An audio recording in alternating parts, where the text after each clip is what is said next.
ಈ ಬಾರಿಯ big boss ಬಹಳಷ್ಟು ಚರ್ಚೆಗೆ ಒಳಪಡ್ತಾ ಇದೆ. ಅದರಲ್ಲೂ ಕೂಡ ಒಬ್ಬೊಬ್ಬರ ವಿರುದ್ಧವಾಗಿ ಪ್ರಕರಣಗಳು ಕೂಡ ದಾಖಲಾಗುವ ಸರ್ತಿ ಹೆಚ್ಚೇ ಆಗ್ತಾ ಇದೆ. ಬಿಗ್ ಬಾಸ್ ಸ್ಪರ್ಧಿ ಗಿಲ್ಲಿ ವಿರುದ್ಧ ದೂರೊಂದು ದಾಖಲಾಗಿದೆ. ಇಲ್ಲೊಂದು ಸಮಸ್ಯೆ ಖಂಡಿತ ಇದೆ.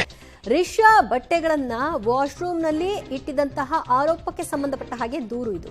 ವಿಡಿಯೋ ಫುಟೇಜ್ ಪರಿಶೀಲನೆ ಮಾಡಿದ್ದಾರೆ ಮಹಿಳಾ ಆಯೋಗದ ಅಧ್ಯಕ್ಷರು. ಯಾವುದೇ ಸಾಕ್ಷ್ಯಾಧಾರ ಸಿಗದ ಹಿನ್ನೆಲೆಯಲ್ಲಿ ಲೀಗಲ್ ಸೆಲ್ಗೆ ದೂರನ್ನ ಹಸ್ತಾಂತರವನ್ನ ಮಾಡಲಾಗಿದೆ.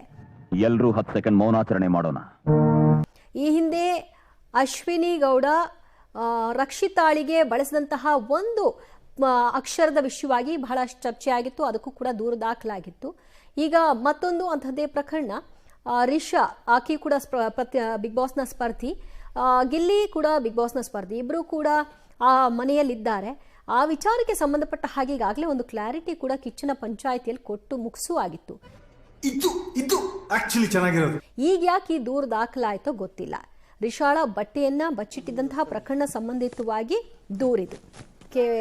ರಿಷಾ ಬಾತ್ರೂಮ್ನಲ್ಲಿ ಬಕೆಟನ್ನು ಇಟ್ಕೊಂಡಿದ್ರು, ಗಿಲ್ಲಿಗೆ ಬೇಕಾಗಿತ್ತು, ಆದರೆ ಕೊಟ್ಟಿರಲಿಲ್ಲ ಅನ್ನೋ ಕೋಪಕ್ಕೆ ಗಿಲ್ಲಿ ತಮಾಷೆಯಾಗಿ ಆಕೆಯ ಬಟ್ಟೆಯನ್ನು ಬಚ್ಚಿಟ್ಟಿದಂತಹ ವಿಚಾರ